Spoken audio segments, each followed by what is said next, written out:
The city pulsed with restless energy as night fell, its streets a river of headlights and hurried footsteps. A place where wealth and despair brushed shoulders but rarely exchanged glances. On a corner under a flickering street lamp sat Daniel Hayes, wrapped in a blanket that had long surrendered to the cold.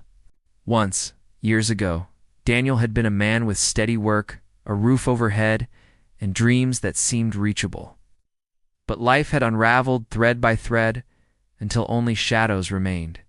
Now, people passed him as if he were invisible, or worse, a blemish they wished would disappear. Yet even in this exile, Daniel remained keenly aware of the world around him. He saw more than most because he had nothing to distract him.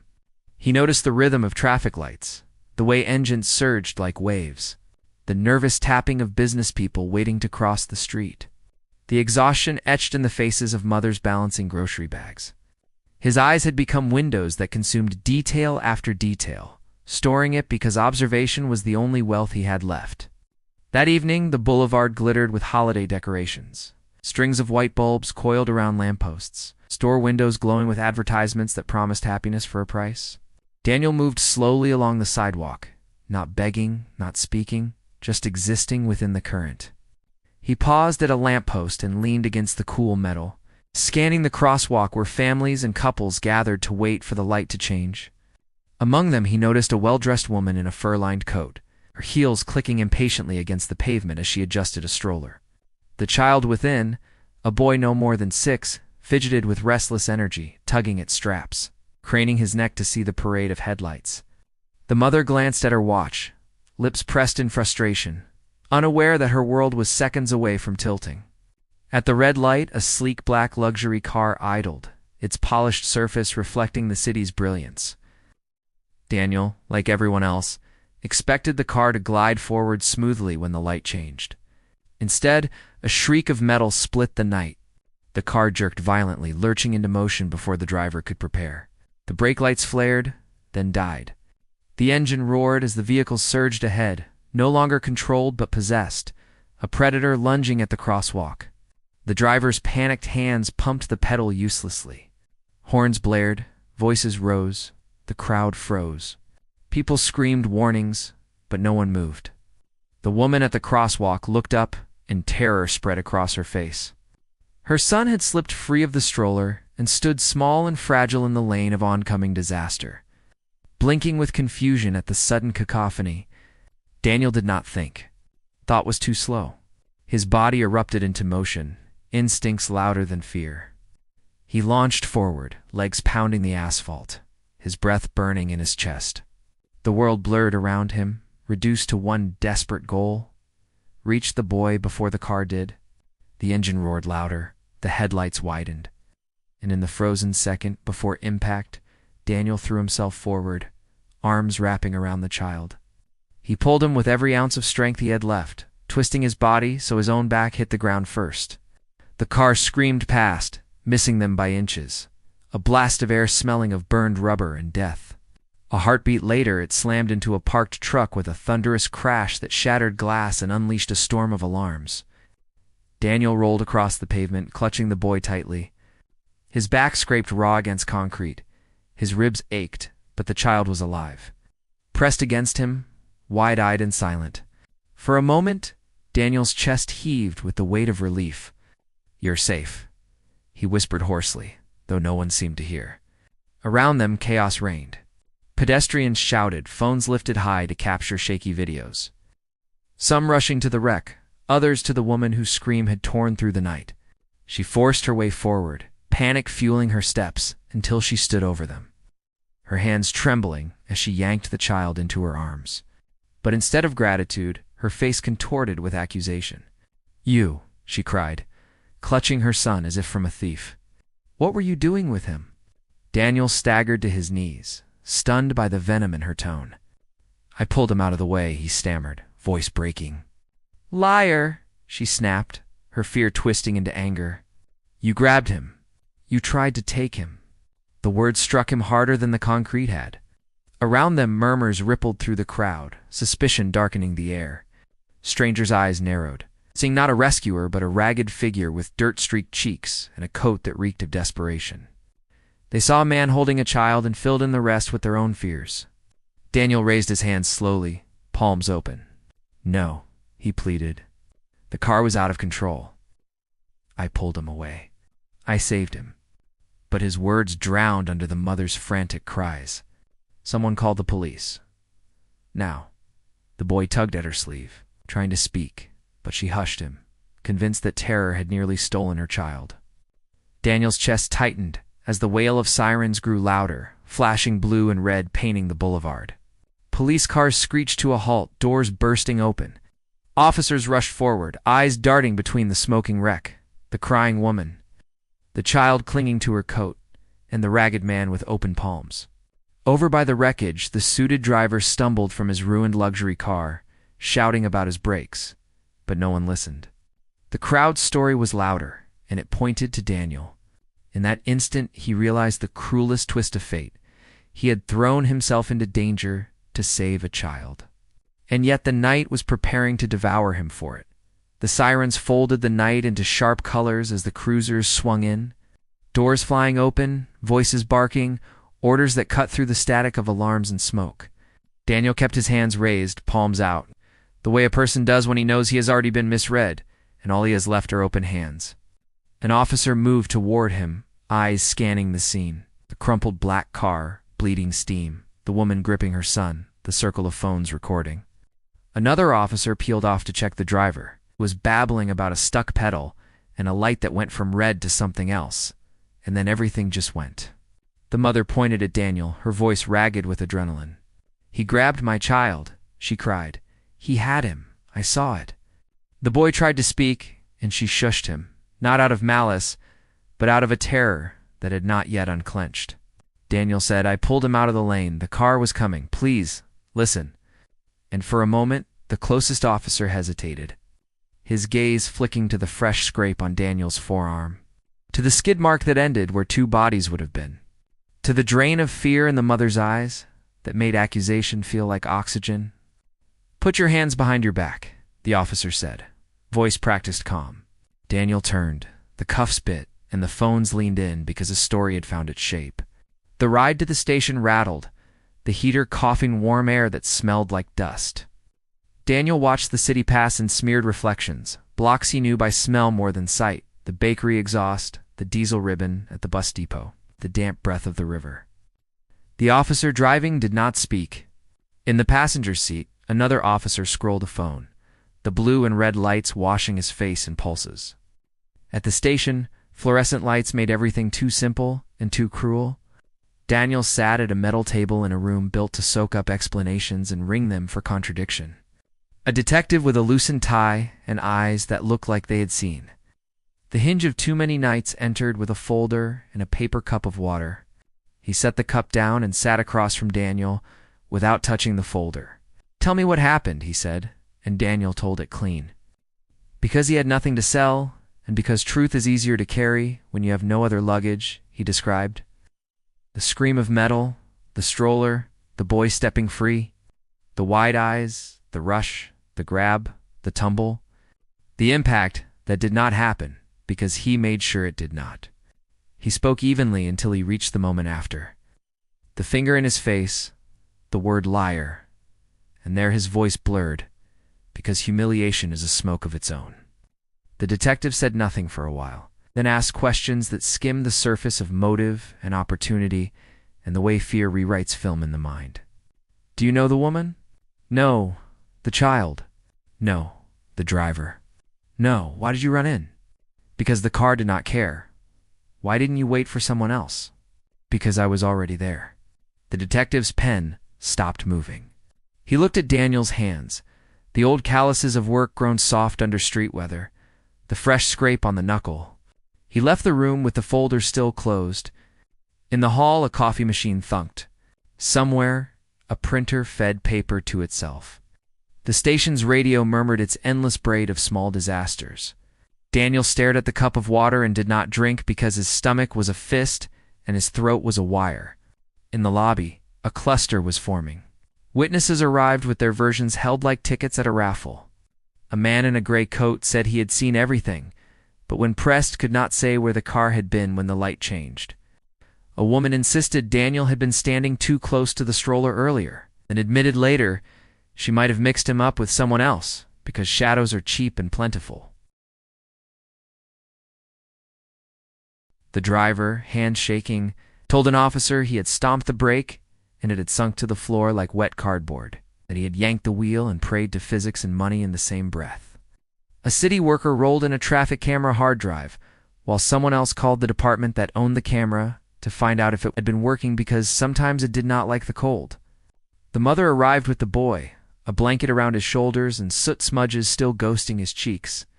She wanted it fast, the absolution of a narrative that would let her sleep. But shock had her by the elbows, and her words wore too many edges. "He had my son," she said, and the room wanted to believe her because fear is persuasive. The boy tugged at the blanket and whispered, "Mom," and then louder, "Mom, he pulled me." And her eyes flicked down but did not settle because her muscles were still, telling her to hold the child as if the world might try again. The detective with the tired eyes stepped out to the lobby and crouched to the boy's height. "I want you to tell me what you remember," he said. "Not to your mom, to me." And the boy looked over the detective's shoulder at the vending machine light, and then at the floor, and then at his hands, and said, "The car was loud, and I was trying to see it, and something grabbed me here," and he touched his upper arm. "And it hurt for a second, like when Dad pulls me fast across the street. And then I fell, and it wasn't the ground, but it was like a coat, and the coat said, 'You're safe.'" The mother's face tilted, and something in it loosened, but not enough yet. The detective nodded, as if logging the sentence for later, and sent them both to a bench with 2 foam cups of something hot. Back in the room, Daniel tried the water, and it scalded in a good way. The detective returned with a different pace to his steps. He set down the cup he had been carrying everywhere, and this time he opened the folder. "Do you have any ID?" he asked, and Daniel shook his head. "Any priors?" Daniel said, "Parking tickets." The detective almost smiled. A quick ghost. He flipped a sheet, then asked, "Where do you sleep?" Daniel told him about 4th and Pine, the bookstore awning. The nights under the bridge when it rained. The mornings near the soup kitchen line where the floor was always sticky from coffee and hope. The detective listened in the way that looks like stillness, but is actually work. He said, "We're pulling traffic cam. We've got 3 witness videos already, and they all begin after the car goes by you. Because of course they do. Nobody films the part before action starts. We're waiting on the driver's statement for the mechanical." He paused. "This part might take time." Daniel nodded because he had become very good at time. He thought about the boy's eyes, big and startled, and then thinking, and about the way the mother's finger had pointed as if it could tether blame to the only thing in reach. He thought about how easy it would be to harden into a person who stops running toward danger and starts listening to the city's lessons about minding your own business. He found he did not want to be that person, even if the city punished the other one. A uniformed officer opened the door, leaned in, and said, "Detective, you need to see this." In the bullpen, a knot of officers stood around a monitor. Someone had pulled a clip off a social feed. The caption read something like, "Homeless dude just saved a kid, holy crap." The video was vertical, shaky, taken from too far away. But it caught the important axis, the black car sliding. The boy stepping forward, the blur of a man exploding into the frame. The sideways tumble and the car's tail missing them by the thickness of a prayer. The office made a sound that groups make when reality rearranges itself. The detective exhaled, slow. He looked at Daniel through the glass, at the way the man sat still, not because he had learned to be still, but because for once there was nothing else to do. He nodded to the officer nearest him. "Get me the mother. Bring the driver too." He went back into the room carrying the laptop this time. He set it down and spun it so Daniel could see the little screen. It played once. It played again. Daniel watched himself as if watching someone else. A thin coat of disbelief over his face, and then a quiet that was not peace but relief's cousin. The detective said, "I believe you, Mr. Hayes." Daniel swallowed. He had not known how much he needed to hear those 4 words until they landed. The detective was halfway to the door when another call snapped him back. The fire department, who had responded to the crash scene after mopping up a small engine flare. had already logged that the car's brake line had failed where a small clamp had sheared. The driver was not lying. A bad part had almost written a family's grief. The basement of coincidence in the night had become a blueprint, mechanical failure. A child with timing like a dare, a man who had been practicing being invisible, running like a siren nobody else could hear. In the lobby, the mother sat very straight, chin up as if posture could justify certainty. The boy held the foam cup with two hands like a ritual bowl. The detective asked her to come see the video. She watched it all the way through twice, her face losing pieces of a story she had clung to for warmth. On the third pass, she put a hand to her mouth, and the sound she made was very small and very private. Sound pride makes when it realizes its job is over. She asked to see Daniel. He was let out without cuffs, and for a second both of them stood in a silence that was not empty, but crowded. She said, "I am sorry," and the word sorry was too small, but she made it bigger with the way she held it. With the way her shoulders lowered, with the way her eyes did not look away. "I was terrified and I needed a villain, and you were the only person my fear could point to. You saved my son." Daniel wanted to say a graceful sentence, wanted to rescue them both from the heaviness of that hallway. But his throat did the thing throats do when they remember smoke and accusation at once. He managed, "He is okay," and the boy stepped forward then, as if stage directions had been whispered. "Thank you," the boy said, shrinking and growing at the same time.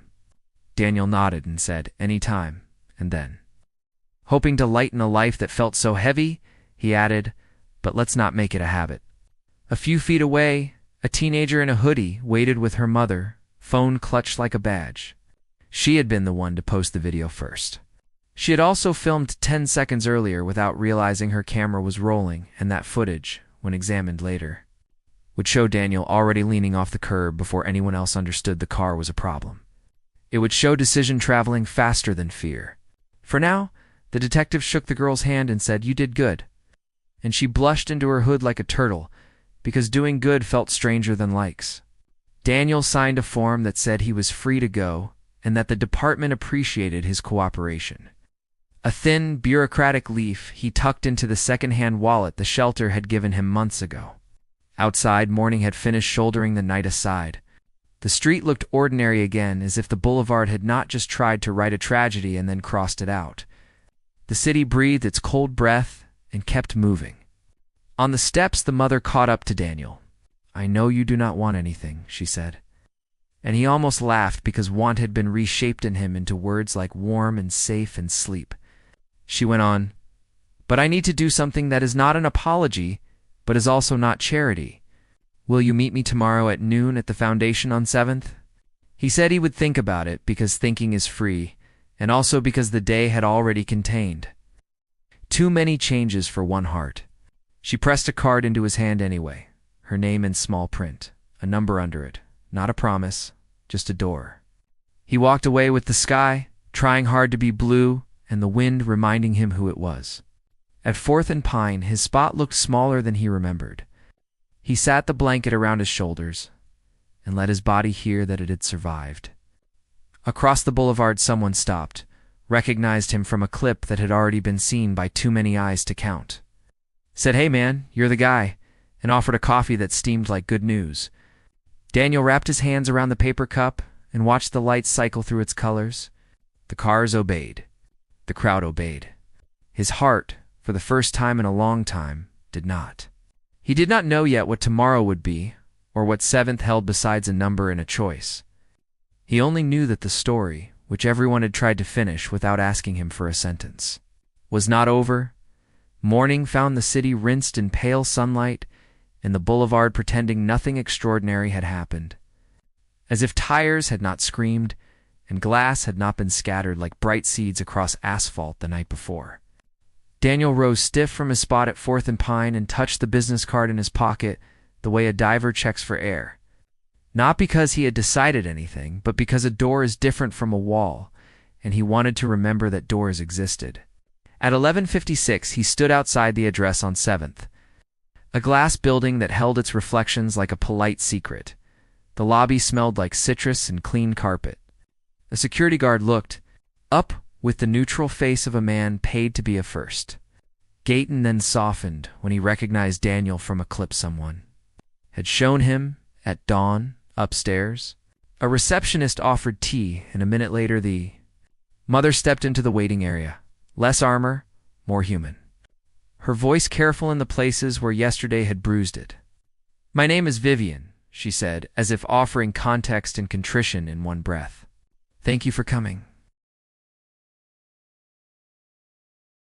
Daniel nodded, because yes, and also because words feel expensive when you have learned to spend them carefully. In a conference room with a view of winter sun sliding across rooftops, Vivian and a program director laid out pages that were more idea than plan. A short-term room through a partner residence so he did not have to sleep under an awning. An immediate appointment to restore ID. Part-time hours at the Foundation's outreach office with pay and no cameras. And a question that wasn't performative.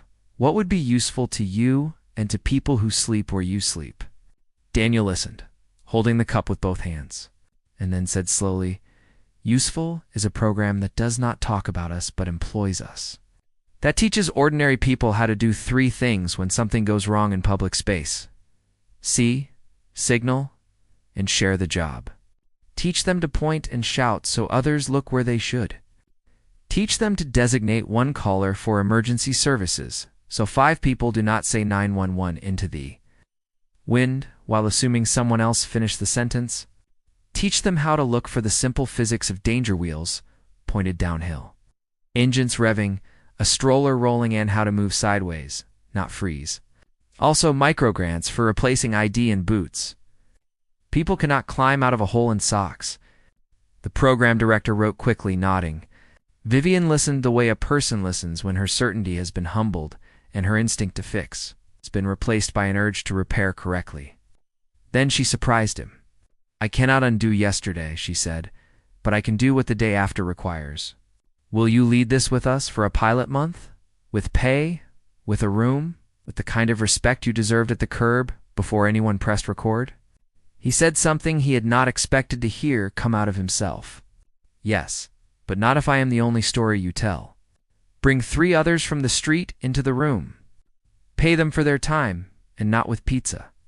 The Foundation said yes because the sentence was true before it was spoken. That afternoon, a mechanic from the city's fleet shop visited the site of the crash with an inspector and the driver. A man with hands that shook and eyes that looked like they had learned the taste of apology overnight. He found Daniel at 7th later, hat in hand. "My brakes failed," he said without preamble. "The clamp sheared. They showed me the part, and I feel like my ribs did the same. I am sorry for what narrowly became your last night. I can help fund bollards at that crosswalk and a full inspection day for the block." Daniel listened, watched the man's face make the shape of responsibility without theatrics, and said thank you. Blame and duty are cousins. Take care of duty. Take care of that boy by making it harder for the next machine to pretend it has rights. Word spread faster than policy can. Within a week, Daniel had a key to a room above a bakery that woke at 4 and made the hallway smell like morning even on bad days. The first shower felt like his skin remembering its job. He stood under hot water until his thoughts unknotted, one by one. He bought 2 shirts at a thrift store, socks that did not argue with his feet.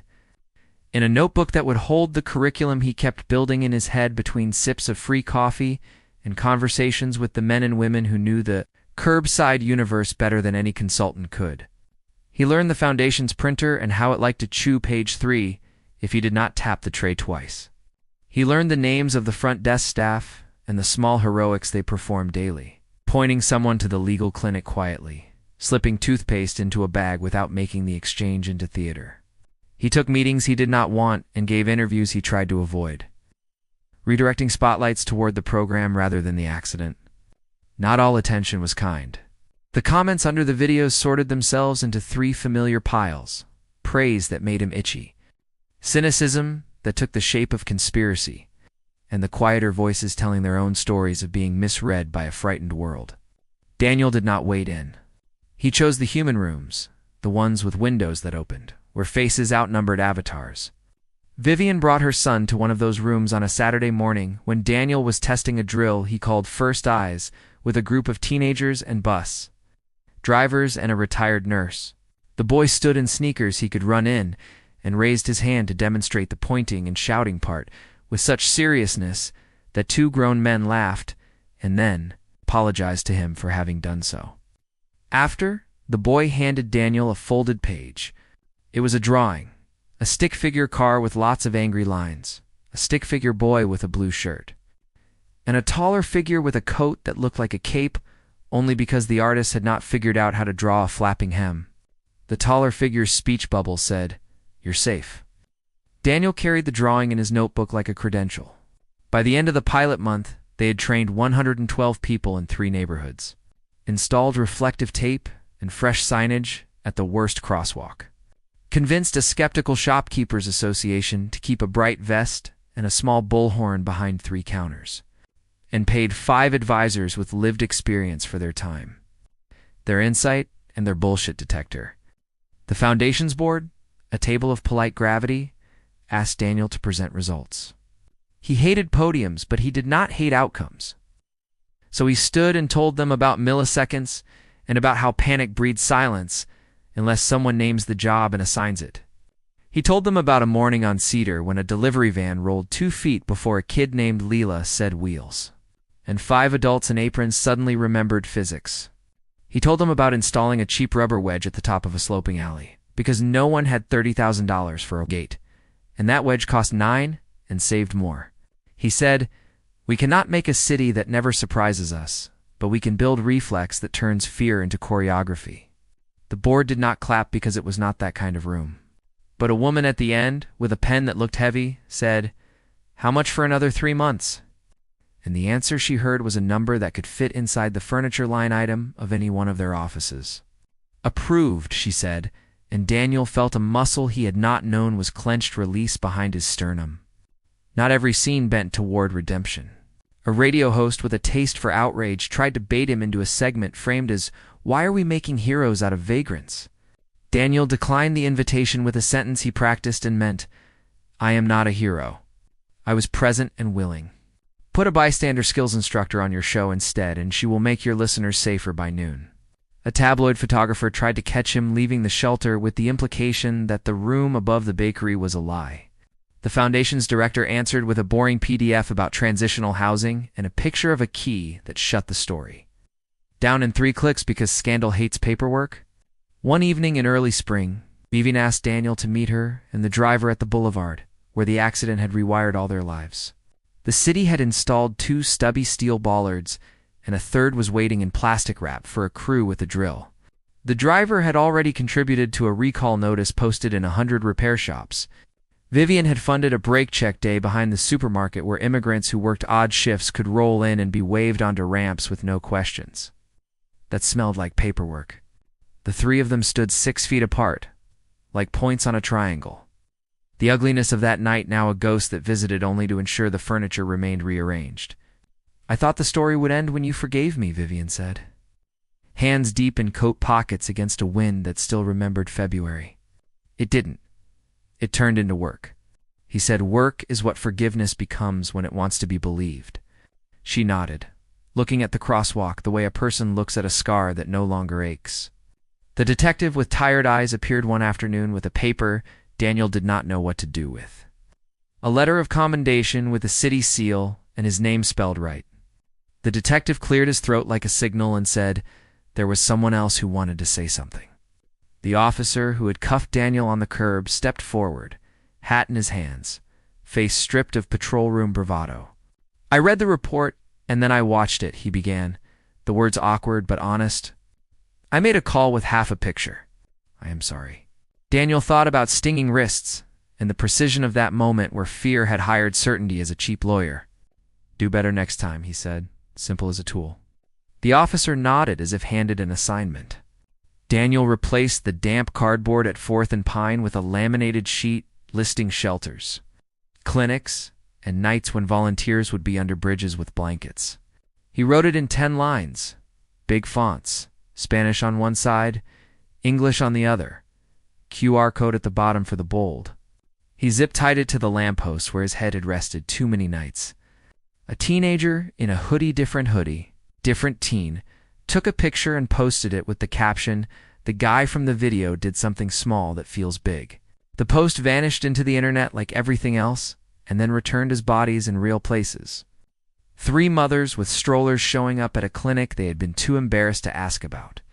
A man getting his tetanus shot because the flyer had not judged him.